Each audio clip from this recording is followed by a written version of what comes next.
Hello and welcome back to my channel. This time I tried to build a custom RS looking diffuser for my Audi A6 rear bumper. As you can see, I was going to combine a universal diffuser to merge it within the original one and have them together as a one piece. And after that, I would like to use it as a sample for a future mold. Unfortunately, I misplaced nearly the entire footage of this job, not only from the preparing but also from the test fitting, cutting and weld joining the parts in place. In the end, there are also no recordings from the actual painting process. Well, I'm really sorry for that. I can't do anything anymore.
After I test fitted the diffuser on the bumper, I noticed that the ribs need to be placed more on the down facing part of the diffuser as it rises too much in the rear of it.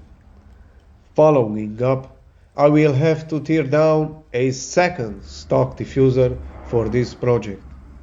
That's why I put a stop and did not continue with it. Next time, I'll make sure that I get everything recorded for you. Thank you for watching and be blessed.